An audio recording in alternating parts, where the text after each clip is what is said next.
Bakunzi bacu famille B Info Plus kanogenda baramutse ndabahe n'ikaze makino kiganiro cacu w'igenekerezo rya 17 ukwezi kwa gatanu uno mwaka turimo 2025 ku munsi w'ejo twari twababwiye yuko hongeye guhagurutswa aya madrone y'intambara ndetse n'amasuka ya 2025 murabizi uko asanzwe akora mu gihe c'intambara aha muri Kamanyola ejo twababwiye ingene bisha abasirikare batari bake ba M23 na RDF ndetse tunababwira n'ingene izi drone zagiye kubombarda mu birindiro vy'abatwigwaneho hariya muri territoire ya Fizi bi twari twababwiye ku munsi w'ejo ariko no munsi nkunda bazaniye nuko hariko haratoragurwa abagwanyi batari bake benshi cyane aho abahunze muri bombardement yabaye ejo ya Sukhoi 25 ndetse na drone aho bahungiye bahunga ya bombardement bariko barabatoza intoki mu buryo bworoshe cyane ibi turaje tubibahe mu makuru aramvuye ndetse tuvuye ngaho turaza kubabwira ingene abene gihugu wo muri Kongo abakunzi b'igihugu ca Kongo bariko baragerageza gukora imyimenyerezo ya gisirikare kugira ngo bikunde bahamvye bene wabo abawazalendo baze kugwanira igihugu cabo mubona yuko kigoswe canke cugarijwe n'uno muhari w'inyeshamba za M23 zisanzwe zifashwe mu mugongo n'igihugu cy'u Rwanda. Ibi vyose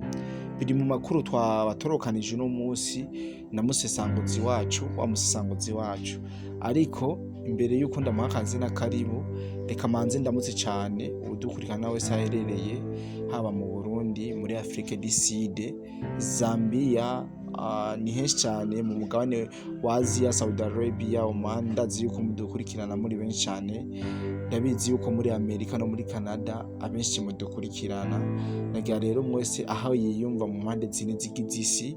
yumve yuko tumuramukije cyane abashe kugubwa neza ariko ikino batumira nuko we umuntu wese uravyiganiro naho utofise kinini ukivuga ko ja muri commentaire dutse amashugo tureke yuko turi kumwe gatanu kuri gatanu yuko tutariko dutamba twirorera nuko murabizi rero yuko ntabandi umwe by the way bandi kumwe n'umusesanguzi kugira ngo abashe kutubwira ibigiye bitandukanye na cyane mu vyo mba navuze mu ntanga marara ariko mu ntunge ntabwo turi kumwe muri studio mugaye yampaye ubutumwa aragenda bashiremo kugira mwumve ica bivuka bwana musesanguzi reka ndakuramutse ndanaguhe n'ikaze mwa kino kiganiro cacu ndetse ubwire abantu ibijanye n'ingene abene bagwanyi bacitse ku icumu canke bacitse ku rusaso ku munsi w'ejo bariko baratoragurwa mu buryo bworoshe ndetse unatubwire ingene abene gihugu muri Kongo bariko baritegurira kugwanya uno muhari wa M23. Amahoro cyane bwana journaliste ndakuramukije nizera ko wagize umunsi mwiza w'isabato aho waruherereye hose reka ndamutse n'abadukurikiranye abakunzi b'ibiganiro byacu ku mbuga za B Info Plus eka mbere n'abandi bose baza kuronka buno butumwa aho baherereye hose ndabaramukije nabo nyine amahoro y'Imana akomeze kubana nabo kandi ndabahe n'ikaze muri kino kiganiro cacu cy'uyu munsi. Bwana journaliste abantu benshi bakomeza kwandika babaza ati ni muduhama basaba nakoti ni muduhama amafoto y'ibikorwa vyakozwe na Sukhoi 25 ngo hamwe na drone umuce mutako muduhe n'amafoto y'imodoka zine zarashwe zo mu bwoko bwa Fuso zari zirimwo abasirikare ba M23 na RDF ndetse n'abandi bari baje kubafasha urugamba. Imbere yuko ninjira mu kiganiro cyacu nyezina narishimye kubamenyesha yuko abifuza amafoto mu by'ukuri nta foto turaronka. Ifoto imwe imaze gusohoka ni nayo ngiye kubabwira ivyayo muri kino kiganiro cacu cy'uyu munsi naho ndazi ko benshi mumaze kuyironka batarayironka nabo turaza kwishira mu magroupe WhatsApp yacu. Bakunzi b'imbuga za B Info Plus namwe bwe mwese muri kumakurikirana kino kiganiro cacu, birabonekana neza yuko ku rubuga rw'intambara ibintu byasubiye itoto. Mu gihe kitari gito cari kihaciye hari agahengwe, tutumva ngo ahanaka hafashwe abagwanyi ba M23 canke RDF, ngo ahanaka abawazalendo bagavye ibitero. Ubu byasubiye kwibonekeza ku rugero rwo hejuru cyane, ahantu utanga akarorero kaho kuva ku munsi w'ejo aho FRDC isubiye guhagurutsa Sukhoi Su-25 hamwe na drone bakarasa bikomeye aba M23 na RDF muri Katogota, hasubiye kugaragara ukuza baratoragura cyangwa se gufata mpiri abagwanyi b'uyu muhari M23, aho bagiye barirukira barahungira amabombe cyangwa se amasasu y'izi ndege zariko zirabamijagiramo ku munsi w'ejo. Akarorero notanga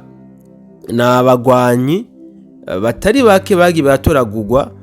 mu buce bwegeranye n'iyi Katogota za Kamanyora. Akarorero nk'abafatiwe muri Ruvungi bataye umutwe, babuze iyo baja, babuze nayo bacira nayo bamira, bagaca basanga bariko bishora mu birindiro vy'abawazalendo, abandi nabo bakabaturagura mu mashamba aho bariko baraturatura, ndetse n'abandi bakabafatira mu mabarabara aho bariko baraja iyo batazi. Hariho ifoto yagaragaye kuva ku munsi w'ejo ku mugoroba y'umusirikare wa RDF yafatiwe muri Kamanyora, nako muri Ruvungi. No kuvuga Ruvungi ku batahazi neza yegeranye na Katogota.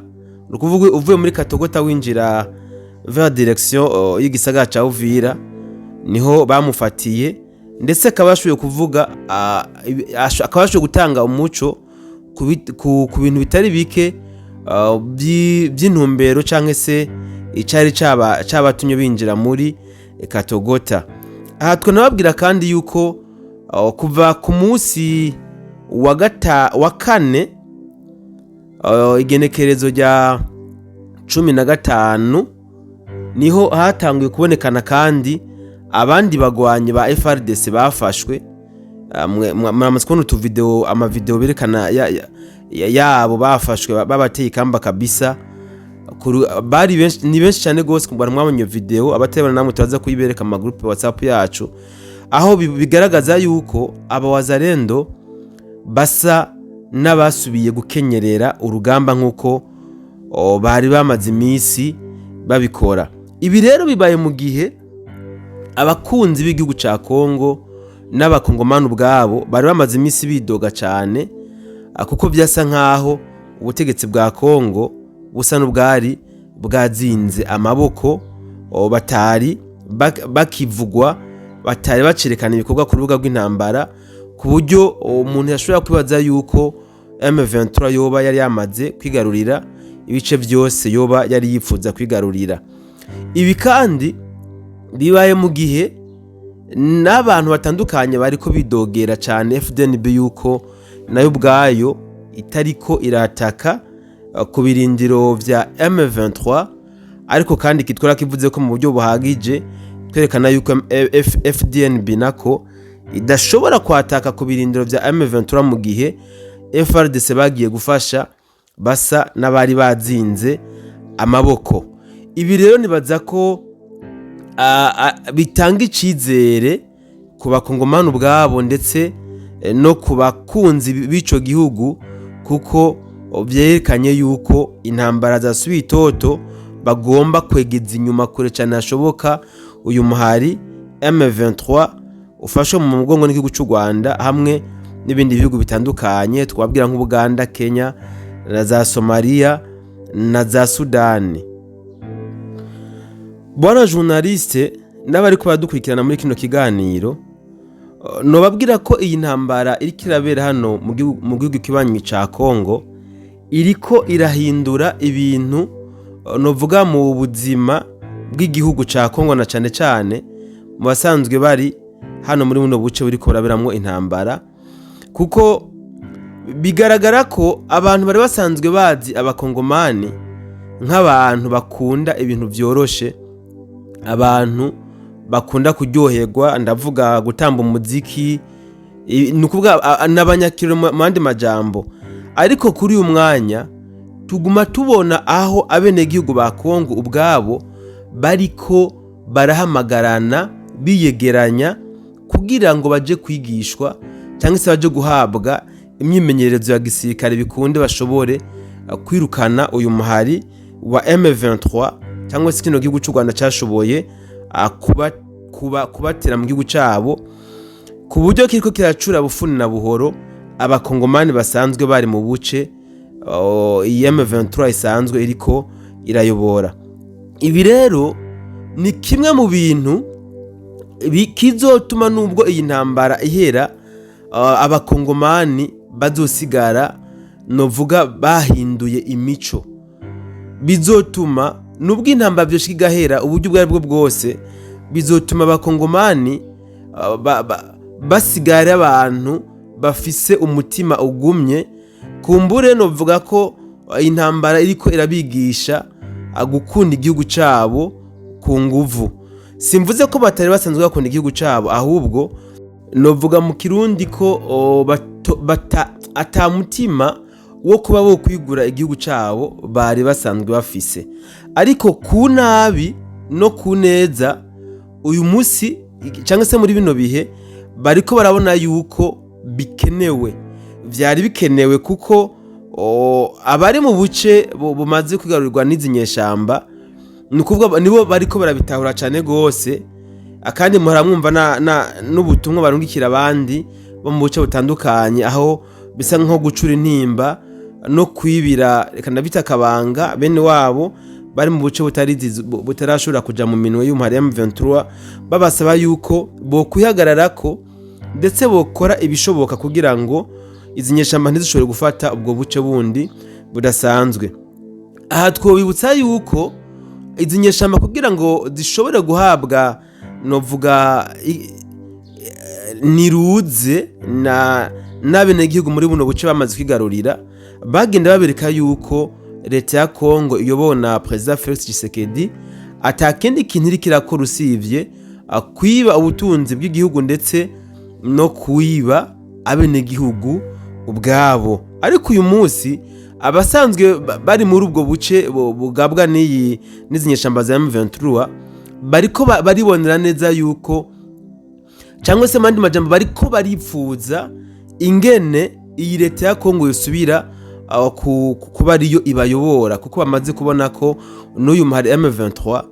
atakeza namba ibaronderera, ahubwo ko bakoresha kajya kanini kugira ngo bikunde babahe ikaze maze bashobore gushika ku nyungu zabo. Nibaza ko bwana journaliste